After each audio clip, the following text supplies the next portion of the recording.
So Misty Fisher, Dr. Vuong questions, sex and COVID-19, can this virus be transferred through sexual body fluids? Through kissing, it can be for sure. So, it's in our oral airway, so it lives in our mouth, our tongues, our throats, and you're up close to people, and we know it goes through droplets, right? So when you're deep breathing, hopefully you're having good sex, not shitty, crappy sex. So you should be deep breathing and panting and sweating, you know how that goes. So that's going to be expressed out in droplets, right? Misty, you know what I'm talking about? And so you're going to get through kissing.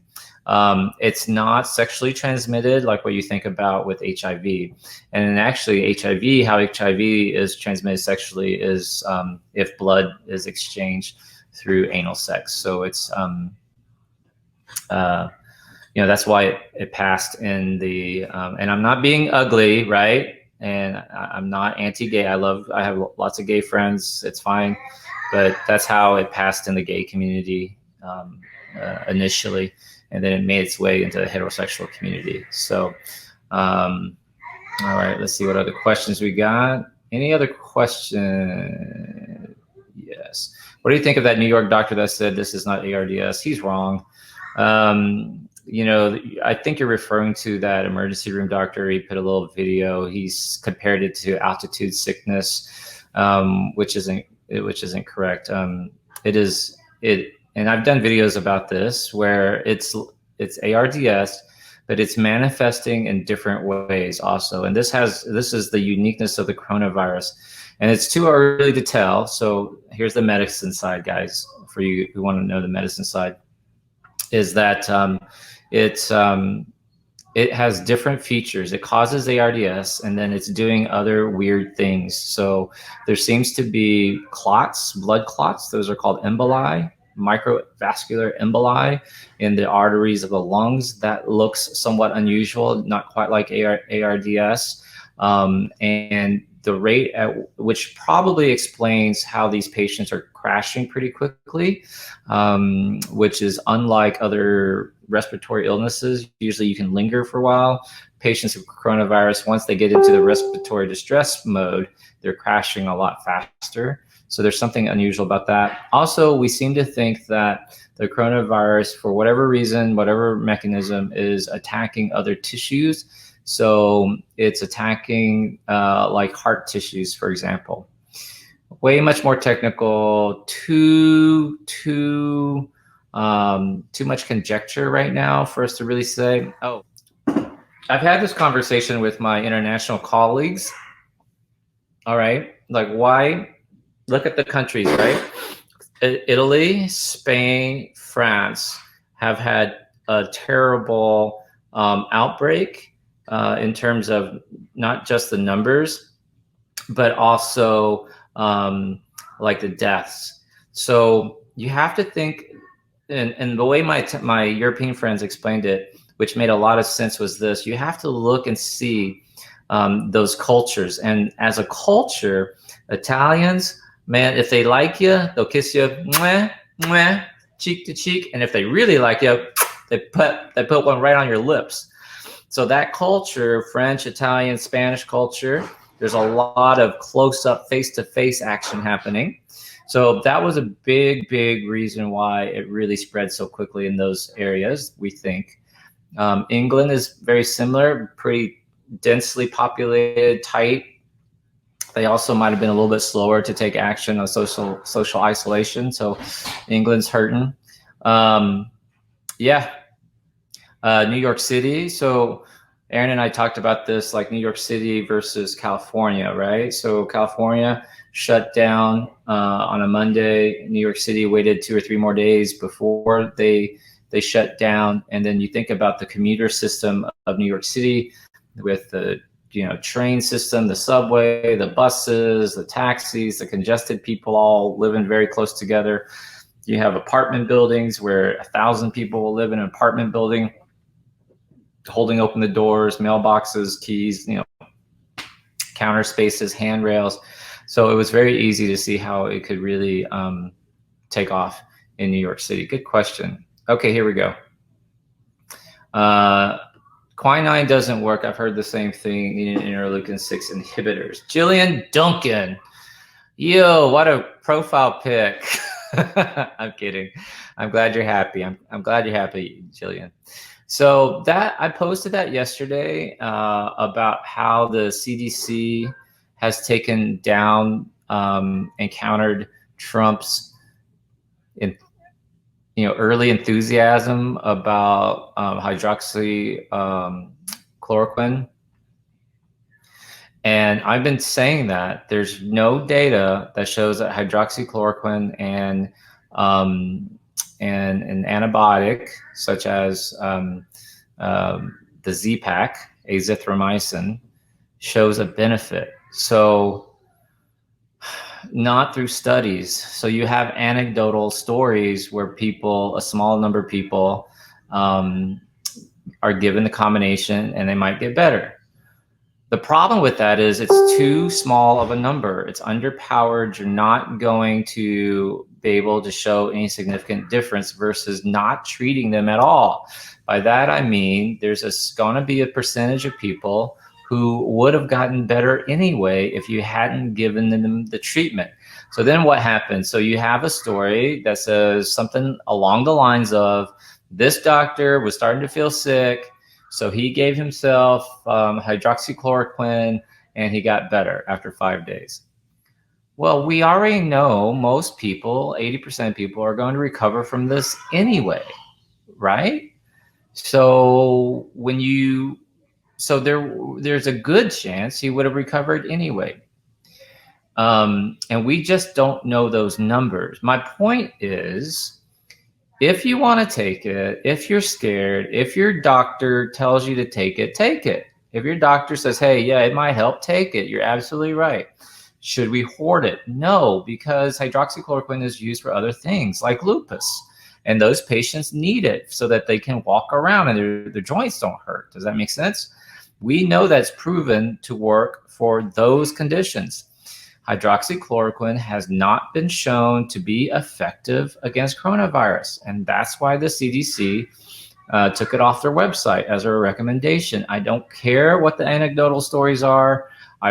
Yes, I know people recover. They might have recovered anyway. Scientifically speaking, medical literature-wise, there is no efficacy. We don't know. There are not good studies. Dr. Vuong, what about that French paper that came out? You mean that shitty, really poorly conducted French study with 1,000 people that is so poorly designed that it has so many type 2 errors that it's just impossible. Like, it's embarrassing.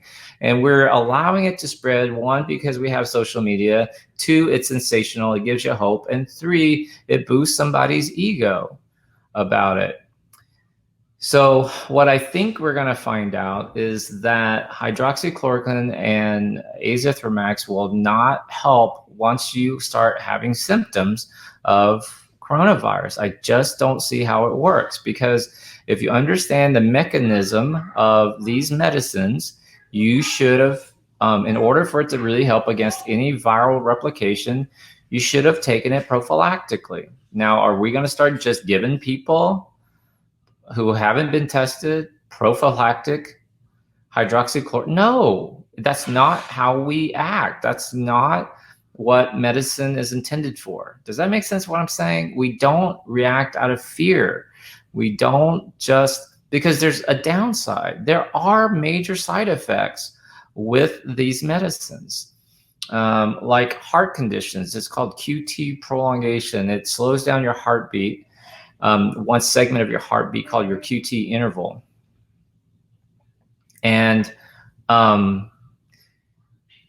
we think that that the coronavirus affects heart tissue, and now you're giving it a medicine that has a complication with the heart in a patient who's gravely ill and in a situation that's dire.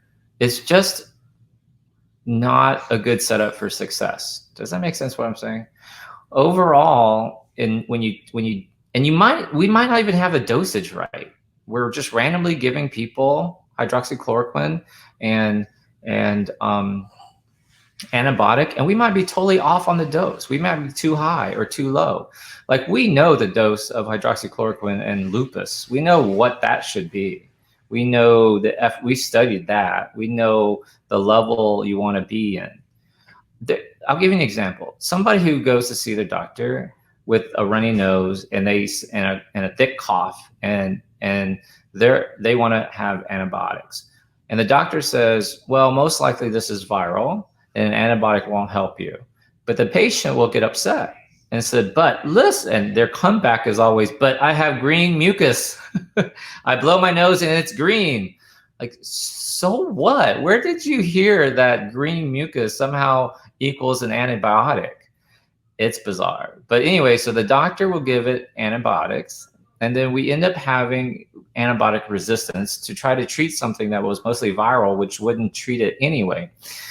And then patients sit there and go, but just give me the medicine anyway, just in case. But we don't know what the proper dosage is. So the antibiotic argument, what the example I was giving you is, even if you took the antibiotic, if you never got the dosing level high enough, then you won't kill off the bacteria. You won't kill off the virus. You won't kill off whatever it is that's intended. And if there's a pharmacology person or a pharmacist who's watching right now, comment, because this is pharmacokinetics. It has to get into the bloodstream and has to reach a certain level, and then it will drop down. This is called the half-life of the medicine. Then you have to redose it. It has to go back up. And so it has to hit a high enough level that it produces a killing effect. And we just don't know what that is, okay? And chances are, if you're in the ICU and you're very critical, you're already on the ventilator, Dr. Vuong, if they're going to die anyway, why not give it to them? Well, you have an argument for that, but it confounds the data. And you can do it, I guess. I don't know. That's between the medical practitioner who's taking care of that patient and that patient, and what we're doing to handle that. I appreciate everybody who's watching, and we've had almost 1,800 people live watching.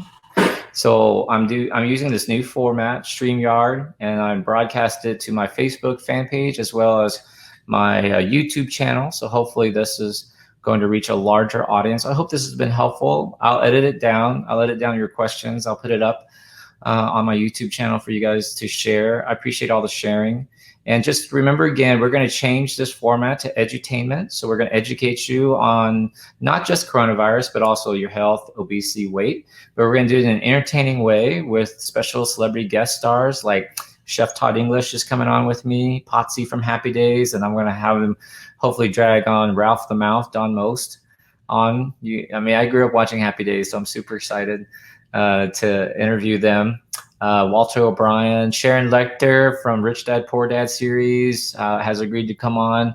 I'm not name dropping. I'm just telling you who's coming. Roddy Chong from Celine Dion's group, as well as Shania Twain's group, is going to come on. So a lot of cool people. I have a Mickey Mouseketeer, Del Galboldo, who's going to come on. He was a Mickey Mouseketeer with Justin Timberlake and Britney Spears and Christina Aguilera, Kerry Russell, and Ryan Gosling was a Mouseketeer, and people forget that. And you can go look them up, and he's a little black kid, Del Godboldo. We laugh about him. He was just on People versus O.J. Simpson that won a bunch of Emmys. He was on the first Thor movie, so he's still really active still in Hollywood. So I love to hear his input on how this is hurting or changing the movie industry, television movie industry. Anyway, I appreciate y'all. I love y'all. Stay safe out there. Happy Easter. And if you've enjoyed this, please hit subscribe and please hit share. If you didn't like this, I don't care. Go away. I'm not talking to you. I just want to talk to my fans and people who subscribed. And thank you for subscribing. And please stay safe, and blessings to you on this Easter Sunday.